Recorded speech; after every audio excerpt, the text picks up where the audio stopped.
Alexandre, da JMM. Por favor, pedir que já venha para cá. Então, deixe-me explicar aqui rapidamente qual é o objetivo desse momento, desse tempo, né? A ideia é aqui, nós temos 4 representantes de agências missionárias, de 4 agências missionárias que trabalham com diferentes segmentos, 2 agências denominacionais, 2 interdenominacionais. Então, são perspectivas diferentes a partir de lideranças de agências missionárias que já atuam há bastante tempo. Então, não são novas agências. Boa tarde, Alexandre, fique à vontade. E a ideia, então, é que a gente promova aqui um debate com essas lideranças de agências, que são agências enviadoras, então, esse modelo de agência tradicional de agências enviadoras, numa tentativa de nós interpretarmos novas tendências globais. Bem-vindo, tudo bem?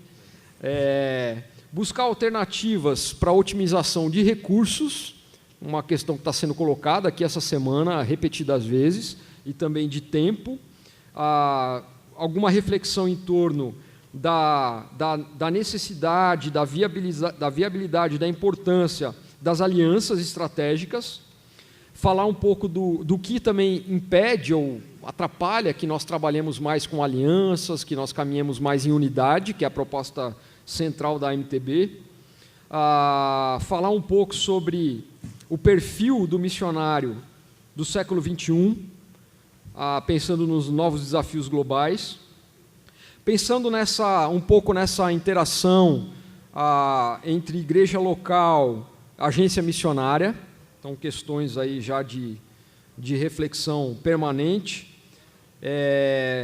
Falei já dos fatores que impedem maior cooperação entre agências, né, ou entre organizações. Falarmos um pouco da questão vocacional, crise vocacional, como estamos lidando hoje com essa questão vocacional e uma possível adequação da forma como lidamos com a questão vocacional frente a essas mudanças todas paradigmáticas, o novo momento que estamos vivendo, características das novas gerações, etc. Talvez citar um pouco sobre estatísticas, resultados de pesquisas que nós temos comentado aqui essa semana. Enfim, são uma gama de assuntos aqui, e vocês, então, ficarão à vontade para enviar suas perguntas. Como é que as perguntas vão ser feitas? Via WhatsApp, tá certo? Então, vocês têm o número aqui, não sei se já tem, se vai colocar. Vocês podem enviar agora. Então, a gente tem alguém mediando essas perguntas que estão sendo feitas e vão mandar aqui para mim, e dessa forma eu vou fazer a mediação aqui junto aos nossos 4 participantes. Então, fique à vontade, pensando nesse briefing pequeno que eu fiz e também no perfil das organizações aqui presentes. Eu vou dar 5 minutos para cada um, então, começando pelo Silas, Alexandre, Agripino, Eduardo, para se apresentarem e também apresentarem a organização que representam. Tá bem? Silas, por favor. Eu sou o Silas Tostes, presidente da Missão Antioquia. A Missão Antioquia tem 40 anos, ela começou em 1975, mas foi registrada em 76. O alvo daquela época dos fundadores, lá estava o pastor Jonathan, a Barbara Burns e outros, não era trabalhar no Brasil, porque a igreja brasileira, de alguma forma, ela era boa na evangelização do Brasil, no sentido que as estatísticas mostravam que havia um crescimento numérico constante aqui no Brasil. Ao longo das décadas, o Brasil melhorou, indo para os cantinhos aí mais negligenciados. Então, a gente sempre treina para campo transcultural, e quando é área indígena, não temos a especialidade, a gente recomenda para outra agência aqui do Brasil, ou até fazemos parceria. Nunca quisemos trabalhar com os indígenas, porque já havia 16 agências. Nosso papel não era duplicar ou reinventar a roda, mas recomendar. Mas trabalhamos com campos transculturais, muçulmanos, Europa, América Latina. Temos esse critério onde Cristo não foi anunciado. Procuramos lugares com menos de 1% de evangélicos. Tem lugares que 30 anos atrás tinha menos de 1% e hoje tem mais de 5%, mais de 10%. Os missionários estão lá, os projetos estão lá, mas a gente sempre procura lugares bem carentes. Então, Estamos atuando bastante no oeste africano, sudoeste da Ásia, lugares que a gente pode dizer aqui tem menos de 1% de crentes, de evangélicos, ali que nós trabalhamos. É uma agência interdenominacional, então o que a gente busca muito? Empreendedor, alguém que vai começar algum projeto, seja creche, escola, isso resultando também em igrejas, discípulos de Jesus, artes, o que for. Depois do primeiro termo, tendo ele aprendido a língua e a cultura, a gente espera que ele aprendeu bem, que ele se esmerou para isso. Tendo um espírito empreendedor, ele desgruda desse missionário mais antigo e vai abrir um projeto. Como é interdenominacional, não mantém o nome de uma denominação. E aí a gente é bem flexível. Se ele for batista e vai ajudar que aquela igreja, aquele projeto tenha nome batista, ele põe batista. Se for Assembleia de Deus, põe Assembleia de Deus. Nós não fundamos a denominação Antioquia. Ela é literalmente uma agência missionária a serviço das igrejas enviadores. Ela não abre igreja, ela viabiliza pelo conhecimento linguístico, missiológico, pelos contatos, pela rede de contato que nós temos pelo mundo, para brasileiro chegar lá e atender a sua chamada como Deus o tem colocado convicção no seu coração. Grosso modo, é isso que é a Missão Antioquia. Daria para falar mais, são 40 anos, mas eu estou ciente que o tempo aqui está apertado, né, Cassiano? Você tem ainda uns minutos aí. Tá bom, Jóia. Obrigado, pastor Silas. Pastor Alexandre, por favor. Obrigado, Cassiano. Colegas, boa tarde a todos. Parabéns pela iniciativa, oportunidade de ouvir, né? Mais do que responder, é importante para mim ouvir o que as pessoas estão pensando.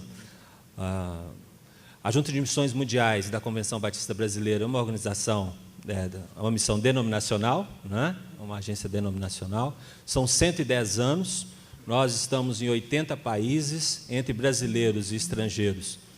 Nós estamos com um time que alcança 1.740, esse número sempre varia um pouco, mas algo em torno de 1.740 pessoas que têm uma ação, uma performance direto ligada a projetos de responsabilidade da JMM.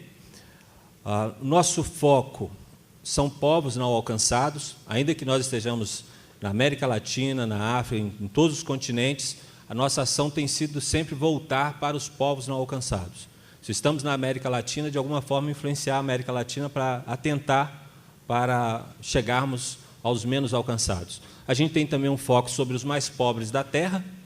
Quando pensa em programas sociais, nós estamos voltando os nossos programas sociais para a base da pirâmide social. Okay? A Junta tem um mix de possibilidades, ela está desde plantar uma igreja na Europa a desenvolver um programa social dentro da China ou na África. Ela está trabalhando com o envio de obreiros missionários estrangeiros a outros países. A gente acredita que todos enviam para todos. É uma característica da Junta nesse tempo, é que o protagonismo é do nacional. A gente está nessa tocada, ok? Uma organização centenária, a todo tempo ela está se reinventando. Esse é o tempo que a gente tem buscado profissionalizar sem secularizar, ok? Ter rigor, ter critérios nos investimentos, na colocação de pessoas no campo, buscando um treinamento adequado. A gente está procurando ajustar a nossa força à demanda local, né? Isso tem implicações que, em algum momento, quando for falar de perfil do missionário. Então, nosso foco está mesmo no campo, a partir do local. A Junta tem missionários que entram a partir de um programa chamado Radical, um jovem com 18 anos. Há missionários que estão entrando hoje na organização com 50, 55 anos, porque já tem uma expertise específica para um programa específico. Okay? Nós temos a sede no Rio de Janeiro, contudo, o nosso trabalho em todo o Brasil, a gente tem mobilizadores, pessoas que estão falando com as igrejas. Temos processos para se tornar um missionário amplamente divulgado através das mídias sociais, né? Todos podem acessar. É um prazer estar com vocês e dar oportunidade. Meu colega ganhou 2 minutos dele, vai ganhar uns 3 meus agora. Não, ainda está todo mundo ficando abaixo do tempo. Obrigado, Alexandre, pela presença. Só um comentário já rápido aqui. ele falou sobre essa força missionária que está entrando com 50, 55 anos. Atenção para essa força, hein? Porque ela está se mostrando aí poderosíssima. Pastor Marcos Agripino, da PMT. Boa tarde, irmãos. Boa tarde, colegas da mesa. Cassiano. Para nós, como agência denominacional, é muito oportuno, porque a gente começa a explanar um pouco daquilo que Deus está fazendo, não somente através das organizações que nós estamos aqui representando, mas dos colegas também. Então, eu dou um maior valor para isso que está tendo nesse momento. A Agência Presbiteriana de Missões Transculturais é uma autarquia da Igreja Presbiteriana do Brasil. Eu sou missionário de tempo integral na PMT, no exercício da função de executivo. Nós estamos agora finalizando com 17 anos, enquanto a PMT, ela tem a função de coordenar e supervisionar o trabalho missionário transcultural. Houve uma revolução na Igreja Presbiteriana do Brasil no seu formato de ação missionária. Nós temos alguns outros juntas e órgãos que trabalham em outros segmentos, mas a PMT em especial, ela, por decisão da Igreja e na composição e na criação da APMT, foi reformulada, então, a visão de não somente ter a sua ação missionária transcultural, que envolve ação fora do Brasil, mas também havia uma lacuna, por um bom período, os grupos transculturais dentro da realidade brasileira. Então, enquanto oficialmente denominação, não havia esse trabalho oficial. Apesar que a gente sabe que existem muitos irmãos da nossa denominação que atuam em outras agências missionárias interdenominacionais. Então, a igreja estabelece que também a sua ação missionária se volta para a realidade do Brasil. O Brasil é um país com dimensões continentais e nós temos várias nacionalidades. E dentro das nacionalidades, nós temos vários grupos que são aí considerados transculturais, mas dentre eles que nós estamos iniciando o trabalho na configuração enquanto agência denominacional, estamos desenvolvendo atividades entre os povos indígenas, entre os quilombolas, entre os árabes do Brasil, os hispânicos no Brasil e também os chineses no Brasil. A gente sabe que existem outros grupos étnicos, mas até o breve momento não temos ainda um missionário focado para esses outros segmentos. Isso foi um grande ganho, né? Quando a gente olha a história do movimento missionário denominacional, enquanto 158 anos de igreja, nesses 17 anos a gente teve uma grande revolução na ação missionária. E eu pontuo que foram duas coisas, na minha forma de ver, que marcaram o crescimento e o avanço denominacional. Quem conhece um pouco da história da ação missionária no Brasil, o Brasil ele viveu um boom do movimento missionário, que várias agências emergiram, principalmente em 87, o Silas deve lembrar, né, alguns colegas que tiveram aqui no Comiban, lá em São Paulo, né, e surgiram muitas agências interdenominacionais. E as denominacionais tinham muito poucas que estavam se voltando para missões. Agora nós estamos vivendo um momento diferente, onde alguns estão começando a despertar. Então, diante desse movimento, surge a APMT. A APMT, então, ela tem desenvolvido o trabalho não somente na área de plantação de igreja. Hoje nós desenvolvemos atividades nas áreas de evangelização, plantação de igreja, educação, ensino teológico, ação social que se ramifica para várias áreas, projetos de curto prazo e projetos de ação global em situações de catástrofe, calamidades, guerras e conflitos. Nesses últimos 10 anos, os grandes eventos catastróficos que houveram no mundo, nós tivemos presente, enquanto igreja, de alguma maneira, dando uma parcela de contribuição para a sua ação missionária. Eu fico muito feliz porque, na criação da APMT, nesse período de 17 anos, né, que estamos completando, Deus está fazendo algo muito bom na igreja e começando a dar os primeiros passos para o crescimento da obra missionária.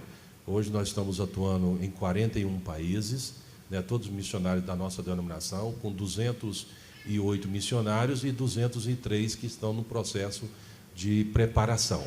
Temos um curso transcultural, que é o Centro de Formação Missiológica. Nós temos batido muita tecla, né, enquanto igreja, que por mais que haja a urgência da ação missionária, a qualificação e a formação ela é importante. Não sei se algum dos irmãos tiveram acesso, um dos últimos dados que nós tivemos na língua portuguesa, que foi feita a pesquisa pelo Ted Limpen, um dos apontamentos que os missionários que voltavam mais rapidamente do campo eram aqueles que tinham uma qualificação, uma preparação não adequada ao contexto transcultural. Então, hoje a nossa igreja ela investe, nós temos voltado também os nossos olhares para a tradução da Bíblia, né, que é um desafio grande na obra missionária, e é algo que muito interessante, porque quando a gente olha para a grade curricular... Eu tenho meu tempo ainda? Você já usou 1 minuto do pessoal ali, que eles não usaram, mas pode... Você ainda tem mais 3 minutos deles para usar. Tá, então eu peguei emprestado 3 minutos e finalizo. Aí, ó, a contribuição... É porque eu estou olhando aquele número, mas ele está estático, né? Não, aquele lá é do tempo total. Ok, desculpa.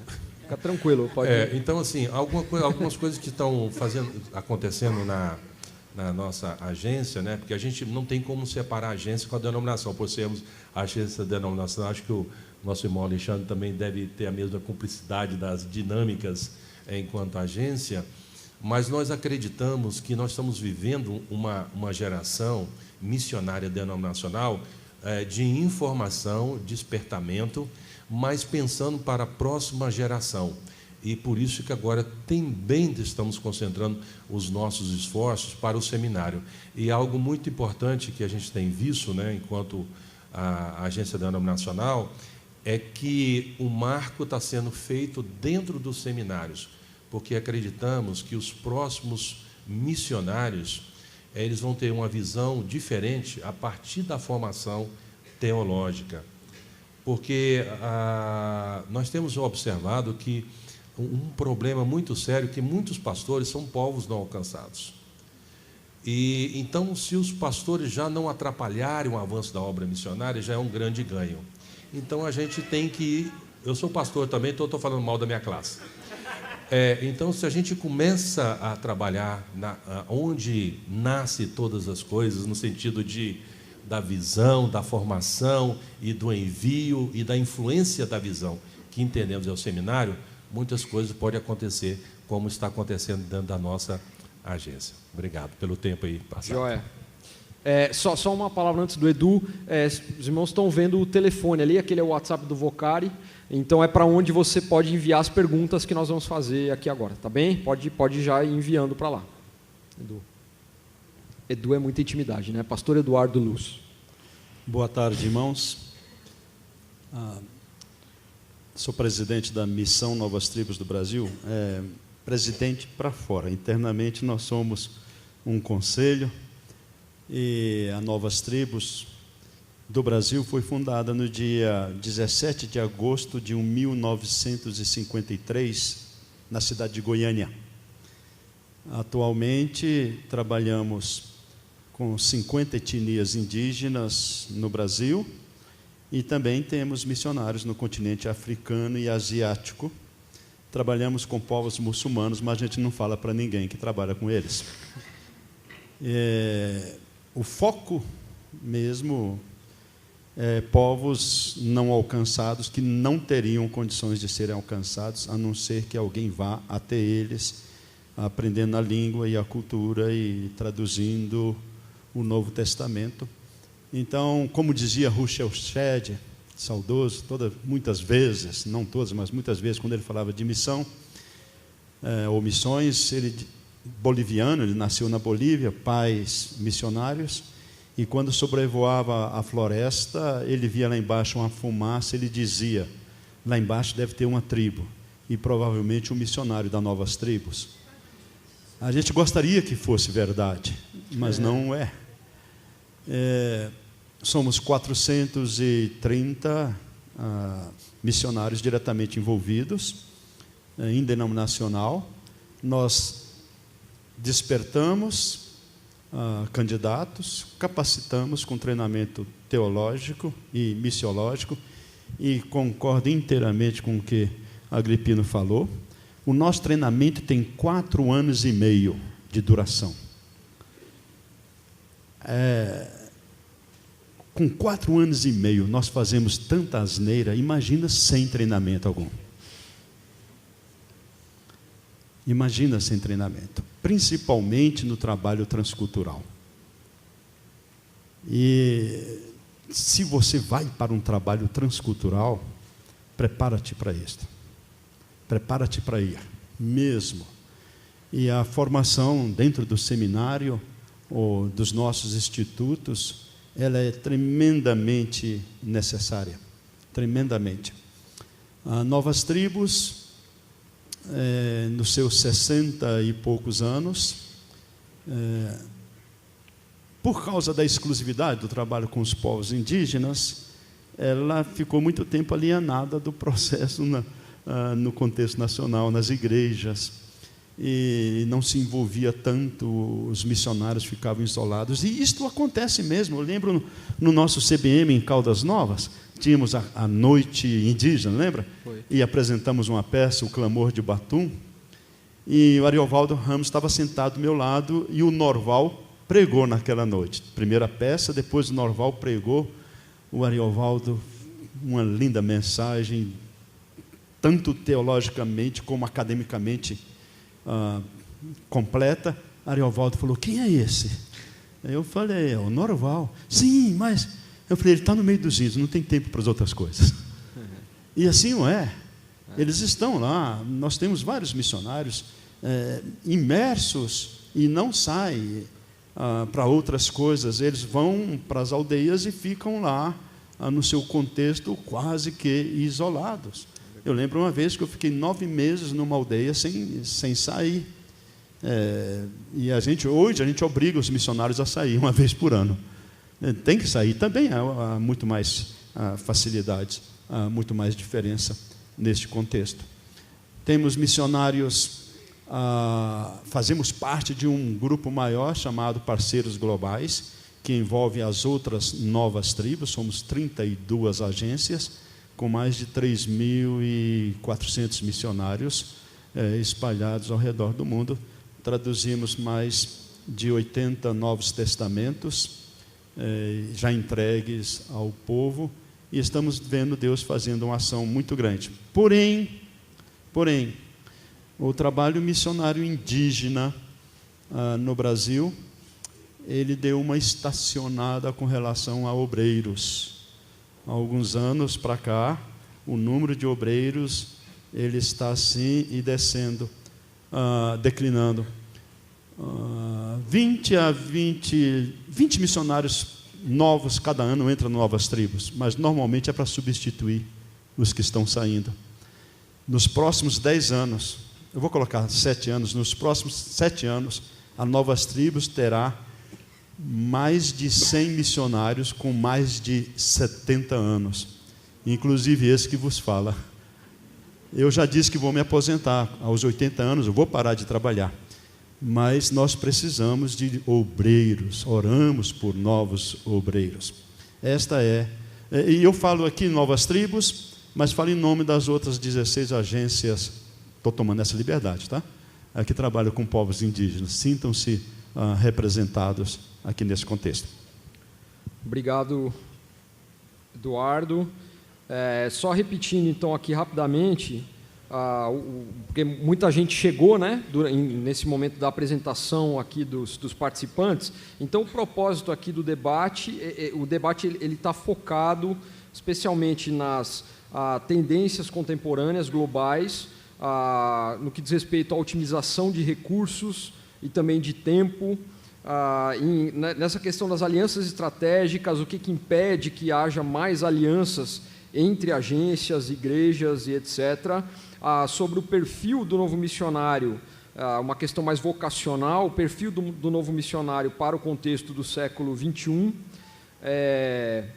Enfim, são esses temas aí que dizem respeito às agências missionárias, né, e as estratégias e práticas das agências missionárias, que estão bem representadas aqui pelos nossos irmãos. Deixa eu entrar, então, já temos algumas perguntas chegando.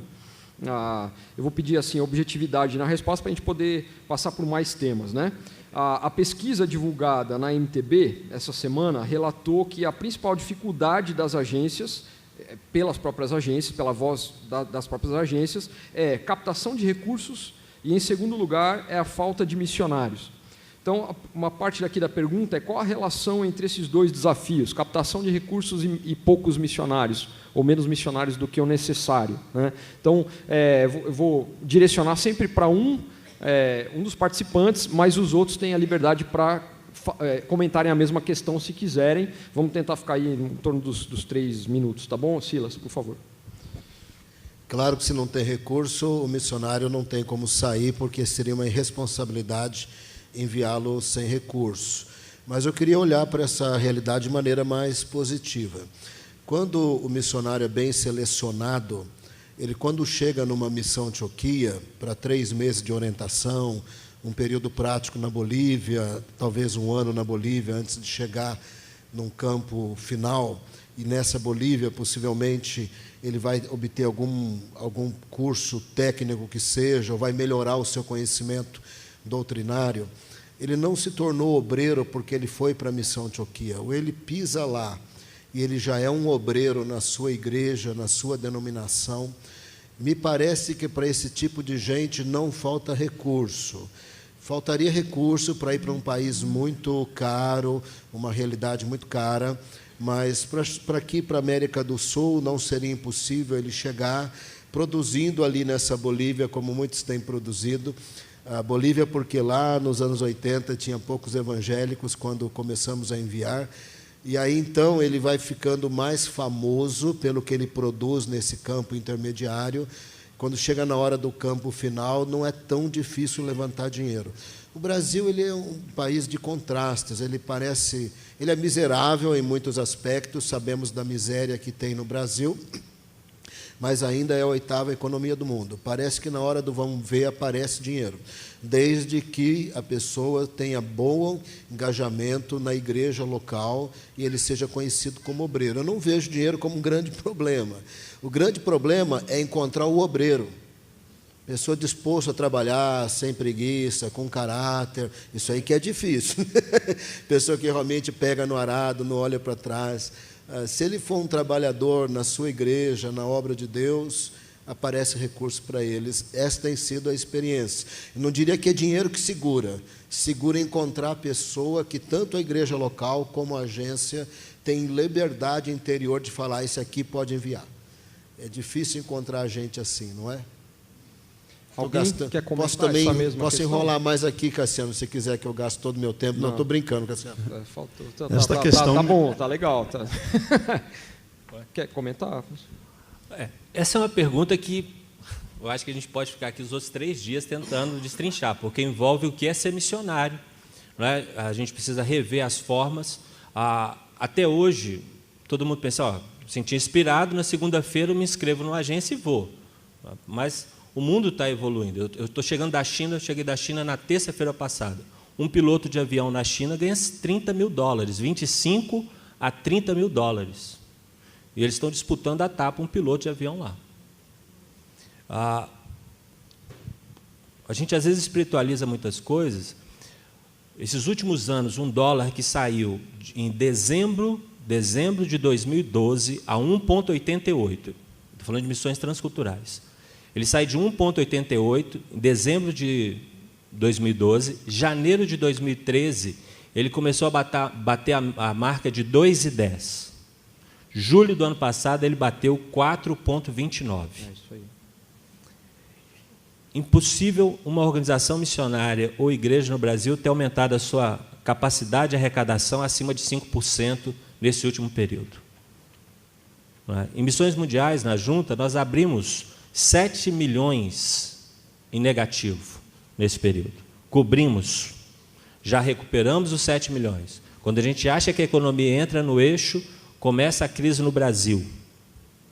Ok? O inimigo das nossas almas, para mim, está sentando na economia. Ele sabe que é uma das formas de atrapalhar a obra missionária. Então, a gente precisa dar um passo à frente. Estimular os nossos jovens a rever o jeito de fazer missões. Ok? Já começar na universidade, já começar na igreja. Não tem essa simplesmente que eu vou e uma organização vai pagar o meu sustento. Eu posso citar casos que nós temos hoje dentro da Junta de Missões Mundiais, de pessoas que estão em campos fechados, cujo sustento, o aluguel, as despesas são pagas pelo governo daquele país. Se cortar aquele contrato, a gente entra com recurso. A taxa de ocupação missionária daquela pessoa é possível ela realizar e ter uma atividade profissional no país. Essa é uma das formas. A gente precisa rever também a forma de sustentar a obra. O privilégio de sustentar missões é do crente, mas a organização precisa aprender a aplicar melhor os seus recursos. Ok?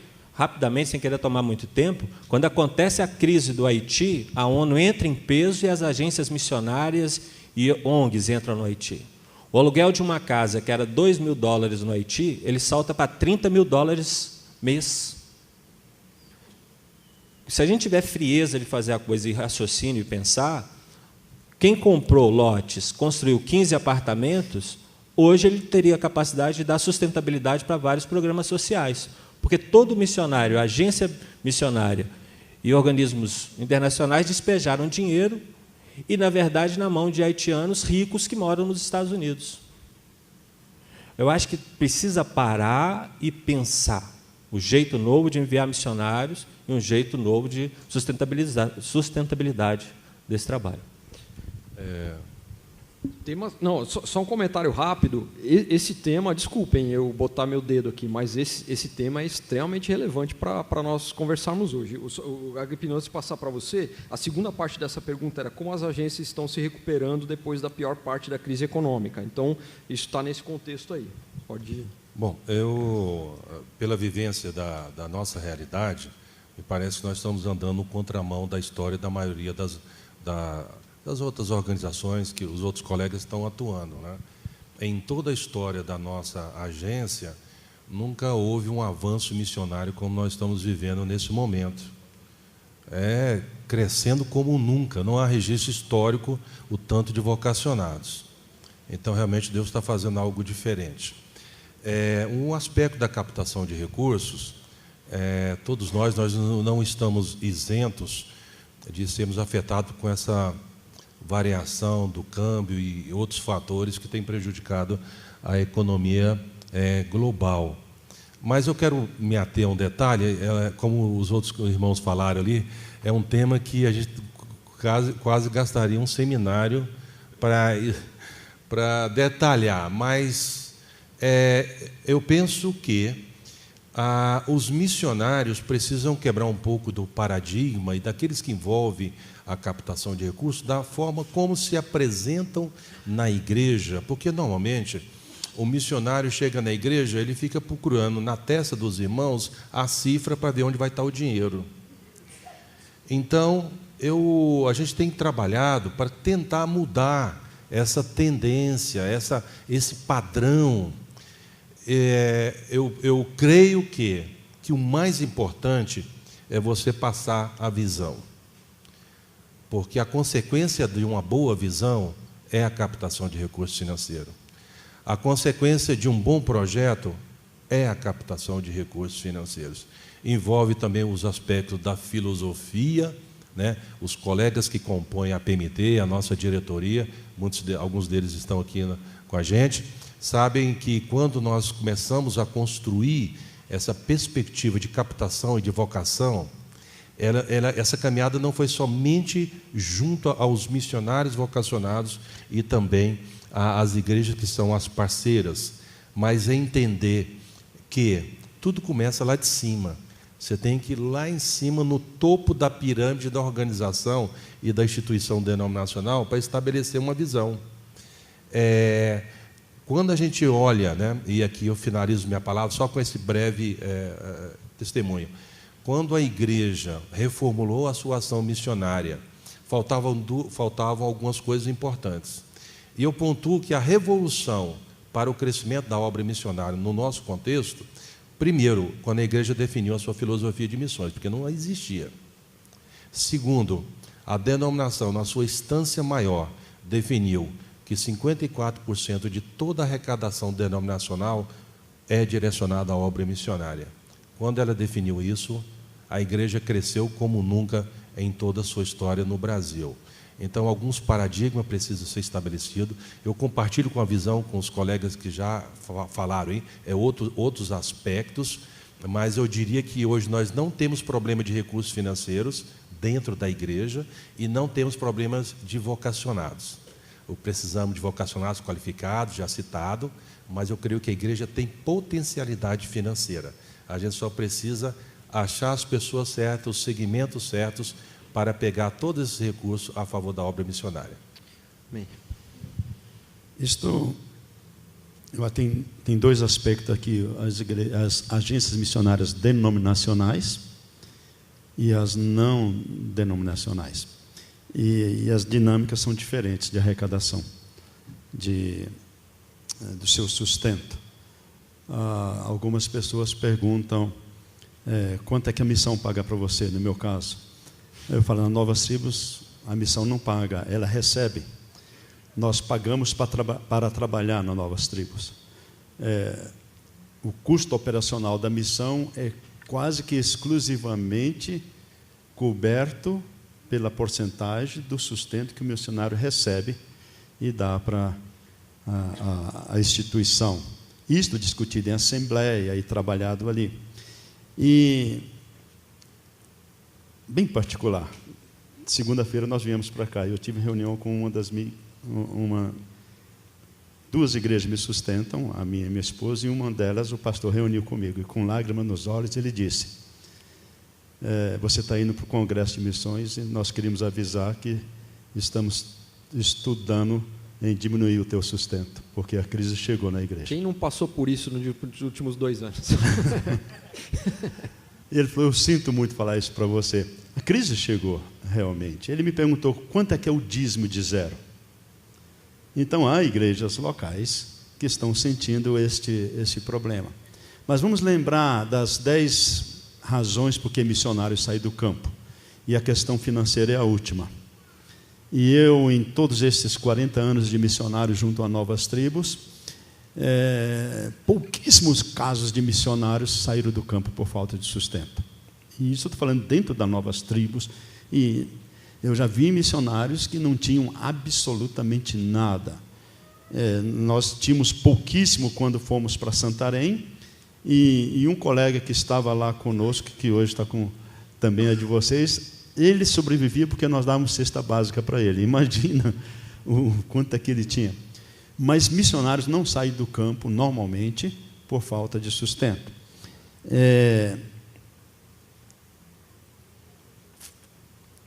Alguns princípios de fé precisam se encaixar nesse sentido. Porém, o que você falou é muito interessante. O missionário, ele comete equívoco, o candidato, né? Quando vai para a igreja levantar sustento e fica olhando para pessoas. Ele não pode pensar nisso, ele tem que pensar em servir, ele tem que pensar em trabalhar, ele tem que pensar, porque o pessoal percebe, as pessoas percebem além do que é visto, do que é visível. Então é o coração, é o propósito, a determinação, e o pessoal tem prazer em investir, em trabalhar. Em última instância, denominacional ou não, quem sustenta a obra é o Senhor. É Ele que faz o trabalho. Mas o nosso grande problema realmente é candidatos. São candidatos. Nós estamos orando por candidatos. Há uma pulverização, muitos trabalhos surgindo, e eu, não sei vocês, apaixonei-me, amei demais a preleção, a pregação de ontem à noite. Pastor Carlos Novaes. Carlos Novaes. Não? Não, outro que falou sobre trabalho missionário e trabalho da igreja. Eu achei aquilo incrível, porque eu já falei aquilo há mais de 15 anos atrás, e o pessoal falou: não fala isso, porque isso você está dando murro em ponta de faca. E eu falava: gente, trabalho missionário, se você vai daqui para a Itália trabalhar com uma igreja, isso não é trabalho missionário, isso é trabalho com a igreja. Você só mudou de pastorado, só mudou de local. Se você vai alcançar um povo não alcançado, isso é trabalho missionário. Eu falei, eu queria ter falado isso, eu queria ter escrito isso há tantos anos atrás. E no CBM alguém falou: não fala nisso não, porque no Brasil é diferente. Mas ele falou ontem: é de fora, então ninguém vai bater nele, santo de casa não faz milagre. Mas vamos em frente. Olha, precisamos de candidatos para a obra missionária. Deixa eu passar para você a próxima, e daí se quiser comentar, complementar outra, pode fazer isso. Mas só para a gente seguir a sequência aqui, e tem a ver com algo que já foi explanado também. Por que as agências missionárias, tem algumas perguntas, várias perguntas na mesma linha. Por que as agências missionárias adequam ou focam seu treinamento e o modelo de envio, etc., para missionários em tempo integral e pastores, ao invés de também profissionais, empreendedores e demais vocacionados? Então, acho que as perguntas vão nessa linha. Será que as agências missionárias estão se adequando para enviar não apenas missionários e pastores, né, em tempo integral, mas também profissionais e etc.? A Junta de Missões Mundiais, por ser uma agência denominacional, ela tem características diferentes de uma agência interdenominacional. Rapidamente, o que a gente fez para atravessar a crise foi uma política de austeridade completa. Todo gasto desnecessário sumiu do nosso mapa. Enxugamos ao máximo. O nosso custo operacional hoje, dentro do Brasil, foi da ordem de 8% do que a cada R$1 entregue na junta, 8% desse foi gasto em administração, o restante todo foi ao campo. Foi a forma como a gente atravessou essa alta do dólar. Então, a gente saiu de 110 funcionários no Brasil para 49. O time missionários no Brasil diminuiu drasticamente. Sobre o treinamento, nós não somos especialistas em uma única atividade, trabalhar com indígena ou trabalhar só na América do Sul. A Junta é uma organização global. Com isso, não é fácil ter um treinamento para adequar. Hoje, a gente está buscando, primeiro, um treinamento que o missionário, no escritório dele, lá no Starbucks, ele está sendo treinado pelo smartphone, onde ele estiver no mundo. Ok? Aquela ideia de ter um prédio, ter um local, ter um currículo fixo, a gente está cada vez mais dando passos para abandonar esse modelo de treinamento e capacitação. Com isso, a gente vai conseguir, começou a conseguir, nós estamos conseguindo, parecendo call center, mas atender esses diversos agentes. Então, eu tenho um missionário de tempo integral, formado no seminário de teologia, com uma experiência no campo. Mas eu tenho um professor de inglês que está inserido numa universidade. Okay? Eu tenho uma pessoa que é especialista em comunicação de massa. Uma das nossas missionárias estabeleceu uma novela na África. Um dos picos de audiência deu 440 mil pessoas. Eu vou treinar essa pessoa em quê? Eu vou treinar ela em Novo Testamento, Velho Testamento, teologia? Não, eu tenho que ter a veia dela é outra, a capacitação é outra. No nosso caso, a gente está com essa ideia da universidade corporativa, trilhos específicos de capacitação para cada pessoa, cada perfil. A gente abandonou a tese de ter um prédio no Rio de Janeiro, ou em qualquer lugar do Brasil, em que as pessoas passam 6 meses, 1 ano ou 4 anos. A gente está entendendo o seguinte: eu sou engenheiro, não fiz teologia, eu quero entrar na Junta de Missões Mundiais. Seguinte, as matérias de teologia são esses 12 créditos. Faça a distância, onde você quiser, compareça aqui com eles. Nós, como junta missionária, não vamos nos dedicar às questões de teologia. Tem uns seminários para isso. Vocês têm um currículo mínimo. Então. Se você não fez teologia, tem 12 créditos que você vai escolher e fazer onde você quiser. Ok? Cumprida essa etapa dos créditos que a pessoa precisa fazer, ele vem para uma capacitação em vida missionária. A gente ainda não está falando de tarefa lá no campo, no dia a dia. É investido tempo para que a pessoa tenha uma noção do que vai ser a vida no campo. Aí, a partir daí, a gente também optou, no caso da Junta de Missões Mundiais, a não treinar no Brasil. A gente, vencidas as etapas, ele é retirado para o primeiro período dele, de 3 anos, fora do Brasil. E lá, em bases específicas, com grupos específicos de colegas experientes, ele vai ser capacitado. Eu não tenho como ensinar uma pessoa que nunca entrou no avião o que ele vai viver em Guiné-Bissau. É uma coisa meio estranha. A gente tem que dar uma noção, ele vai vivenciar uma primeira experiência naquele país, junto com outros colegas.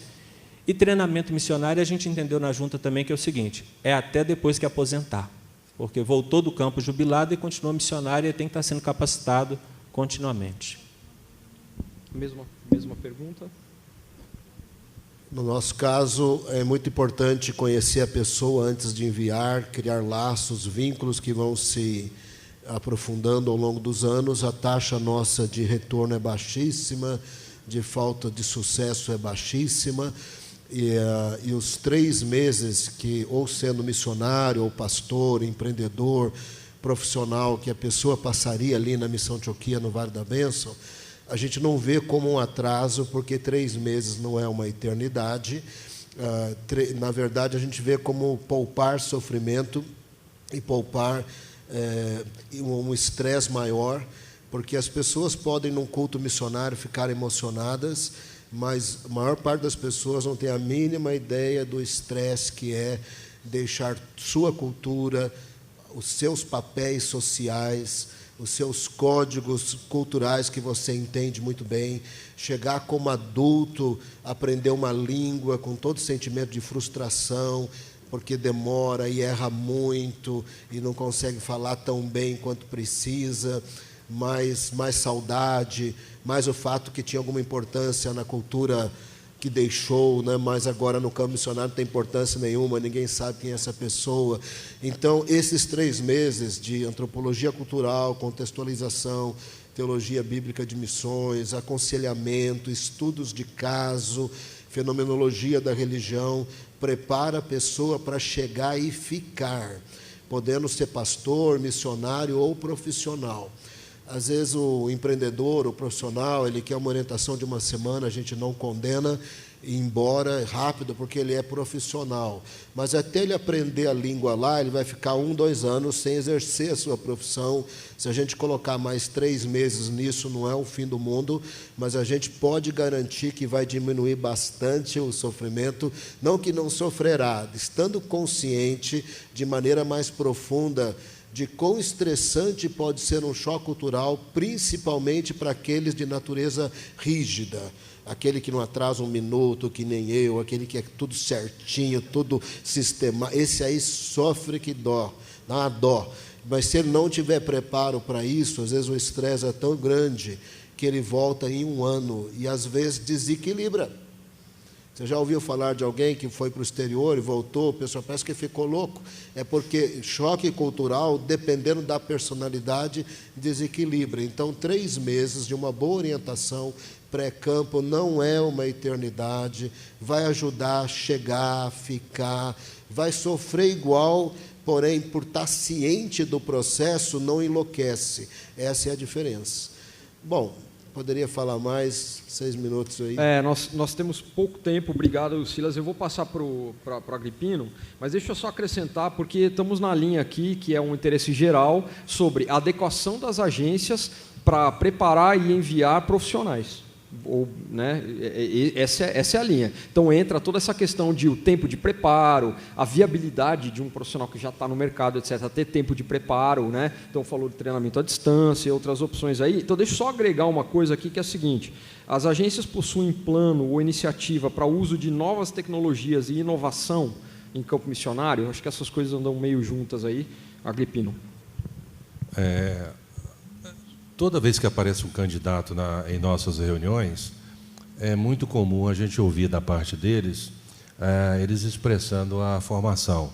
Ou é médico, ou é engenheiro, ou é agrônomo, ou é professor, e entre outras categorias de formação acadêmica. E depois que as pessoas pontuam assim, a primeira coisa que a gente fala, normalmente, é falar, não, vamos colocar isso de lado. A agência presbiteriana, nós temos uma linha, uma filosofia. Quem estava dormindo, acorde, entenda o que eu vou dizer. Nós não mandamos profissionais cristãos para o mundo. O que nós mandamos é missionários para anunciar a glória de Deus ao mundo. É a nossa missão enquanto agência missionária. Mandamos missionários. Agora, quando nós enviamos os missionários, nós vamos ver para que lugar que ele vai, qual o país. E aí, vendo a qualificação e a formação, sendo uma ferramenta que vai ajudar a encaixá-lo naquele contexto, é certo que vamos fazer isso. Nós exigimos a formação teológica, ou no seminário, ou no Instituto Bíblico, porque nós entendemos esse pressuposto inicial que nós estamos anunciando, enviando alguém para anunciar a glória de Deus ao mundo. Nenhum cristão precisa da agência, nenhuma das agências aqui representadas e nem outras que estão em outros lugares. É só ir numa empresa de turismo, comprar uma passagem e vai fazer o que ele quer fazer em qualquer parte do mundo. Mas se vai por esse caminho através de nós, a filosofia nossa é essa. Então, nós temos profissionais.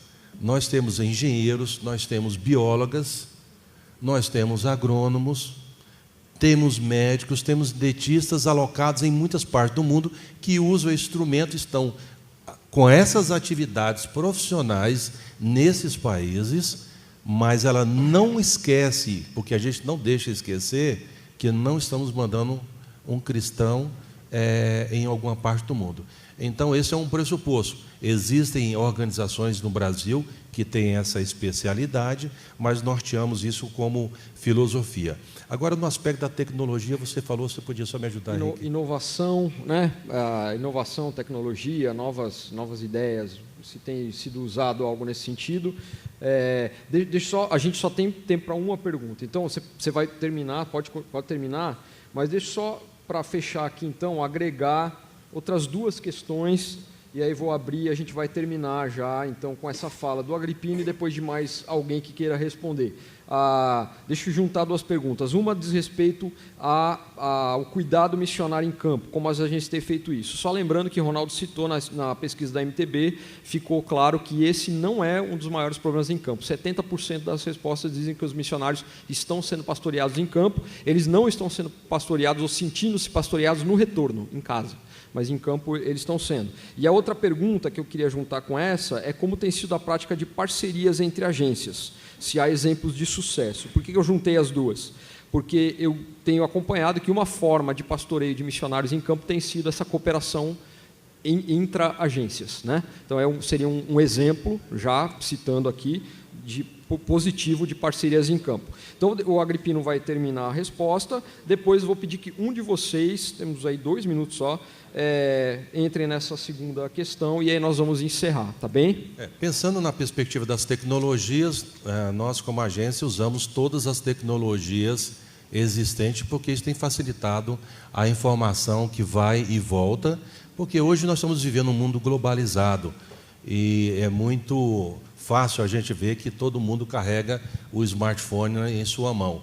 Então, nós usamos essa instrumentalidade. Eu não sei se é especificamente o segmento da pergunta que foi feito, né? Agora, a minha preocupação com as tecnologias, da mesma forma que ela tem vindo como um avalanche, a favor da obra missionária, eu tenho chegado à conclusão que as ferramentas existentes hoje têm desconstruído, em alguns casos, ou em muitos casos, melhor dizendo, o investimento dos missionários em princípios básicos da obra missionária. As pessoas são mais importantes do que as coisas. Na obra missionária, a gente precisa orar, a gente precisa ler a Bíblia. Não são as tecnologias que vai mudar o coração do ser humano. Não é a tecnologia que vai quebrantar as pessoas e jogá-la diante da cruz de Cristo. É o joelho dobrado, é a leitura da Bíblia e vida com Deus. E o testemunho. E a gente vê que o missionário e também na igreja, os irmãos saem das suas casas, vão para a igreja, no metade do caminho esqueceu a Bíblia, ele vai para a igreja. Sai de novo, na metade do caminho esqueceu o smartphone, ele volta porque ele dá tremedeira, ele quer buscar o smartphone. E é uma tristeza que nos púlpitos das igrejas os irmãos não saem do uso das tecnologias. A internet muitas vezes tem atrapalhado muito o avanço da obra missionária nessa perspectiva. Agora, quanto à parceria, o tempo não dá para a gente esticar, nós fazemos parcerias como agência e também fazemos o cuidado integral do missionário, tanto quando está no campo e quando ele também volta. Estamos evoluindo nesse processo. Amém. Falar só algumas palavras e deixar outro falar ainda.